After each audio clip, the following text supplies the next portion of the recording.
Greetings, viewers. Chris from ChrisCountry with you. How the heck are you this week? Earlier today, actually I'll preface this by saying, one of the YouTube channels I watch is Eric the Car Guy, and his, I call it his secondary channel, ETCG1. I was watching an ETCG1 video this morning, and the video was titled, "Is Your Ego Too Big?" And in this video, he was talking about his past experiences with ego, of course his own ego, or incidents with his own ego, and ego from other coworkers. But he was talking more specifically about ego in the auto industry, and for those of you that don't know Eric the Car Guy, he's pretty much, you could call him a retired auto mechanic, but he's basically an auto mechanic, ASE certified master tech, that pretty much makes repair videos. He puts a lot of them out there for free. He does have some video series out there that you can pay to download, but they're more in-depth compared to his regular repair videos. And he also has his ETCG1 channel. And of course, you just watched my wife walk behind me. But he also has his ETCG1 channel. In that channel, he kind of just talks about things automotive related that aren't exactly repair videos. I'll post links and info in the description down below about his channel and where you can go to his website, things like that. But anyway, I figured I'd go ahead and make a response video. I was never an automotive tech, but I've had at least one big job I can think of where I've had to deal with ego, and I'm sure I've dealt with it in the past besides this one job. But it's just the video, Eric's video got me to really thinking, and I too have had experiences, like I was saying, with my own ego and the ego of others. One incident I can remember was when I was at a certain position for about 2.5 months, and management hires in this other guy, and he, I think at the time, was only in the same position as I was for about a couple of weeks. Now I'll preface this by saying, unfortunately, in my opinion, and a lot of my coworkers' opinion, I really wasn't given a whole lot of training to do what I was doing at the time. I was kind of given a couple of days and thrown to the wolves, if you will. So it took me a while to kind of catch up and figure out what the heck I was doing with said position. And this other guy comes in, and unfortunately for me, he does get the right amount of training. And his performance kind of surpasses mine after a short while. I just kind of dealt with it. I'm like, my feelings at the time where everybody goes at their own pace, that sort of thing. But he had an ego to him and an attitude that was more or less condescending toward a lot of his fellow coworkers. But I noticed at the time he didn't carry the same attitude toward management. I guess you could say, quite frankly, he was a kiss-ass, if you will. And unfortunately, he and I got into it one day, and without trying to go too much into where I was working, we were on the sales floor, which our position required us to be working on the sales floor at the time. And he said some very demeaning remarks toward me on the sales floor, and they weren't exactly like he wasn't whispering them or anything like that. He just was kind of like belittling me. So, I was a little upset about it, went to management. The response I wanted to get out of management, to say the least, really wasn't what I was expecting. But I didn't really take into account that, again, said coworker was kind of on management's good side, if you will.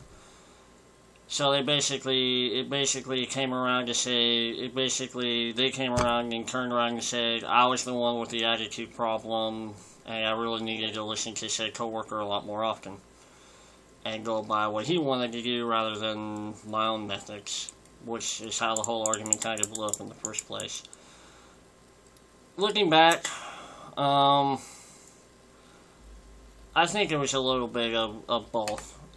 It was my fault for not considering the fact that management probably wasn't fully aware of what was going on, the exact dynamics, things like that. And, you know, I mean, like I say, I wasn't really trained well to begin with. Should I have taken some of his advice? Sure. And after the incident, I did. And some things he suggested worked, others didn't. So I just, you know, kind of did a mix. I did some things that I knew worked well for me, and kind of took some of his, you know, some of the things he eventually taught me after we kind of got things worked out. Things of that nature. And like I said, I wasn't, you know, that really wasn't the only time. It was just kind of one big learning block for me. And with this particular employer, yeah, the takeaway I had from it was, you know, you're going to deal with ego. Sometimes your own ego gets in the way of you. Other times you're dealing with other people's egos. The only thing I can really say is just pick your battles.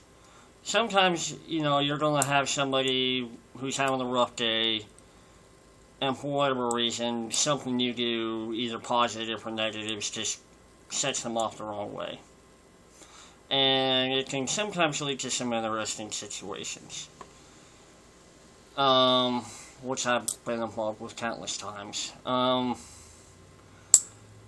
I guess what I've learned from the one thing I did take away from that employer was, you know, sometimes it helps if you just get away from the situation first off and just kind of take a step back and, oh, hello, lightning bolt. You take a step back and you just kind of analyze it. You look at, okay, what's the problem? You know, did I do anything wrong? What was the other person doing? You just kind of have to force yourself to take an objective look at it. And sometimes the issue's so small that you just kind of forget about it and move on.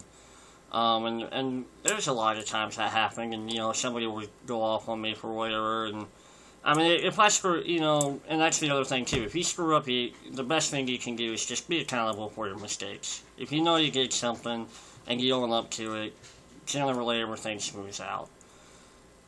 And if you're accountable, and people know you're accountable, then I think, in the long run, it helps other people learn to be accountable toward you as well. And it kind of helps them kind of take a step back too. Like if they did something and it's affecting what you're doing, then they might own up to it. Hopefully. But, like I said, some issues are just so small you just get past them. And there's other issues that, you know, you might want to step away, think about it, then you come back later and talk to the person after you both have calmed down a little bit. And I've been in situations too where, you know, I'm not sure if people have been in my shoes with this, but there's some situations that you can't resolve between you and the other person, and you do have to go up to management about it. But I've learned really, you don't want to go to management unless it's a larger issue. It affects what you're doing, not just like for one day, but on a day-to-day basis. And that you really can't control on your own. And then I would say, yes, it is time to go to management. But that's just my response to Eric's video. It's just, you know, to summarize it and to conclude this video, I just say that ego's everywhere. It's not just the automotive industry. And really, I think the only way to minimize it, or sometimes possibly even prevent it, is just keep an open mind. And if you get into it with somebody, it really helps if you take a step back, think about the situation, and then just come back and approach it later if need be. Because like I said, some issues are so small that you have a brief tussle and you forget about it less than an hour later. Oh, sorry, you slipped and fell on me. But that's just my opinion. And I'm going to go ahead and post this over on ETCG's forum, because he actually has a forum where he discusses video responses and things like that.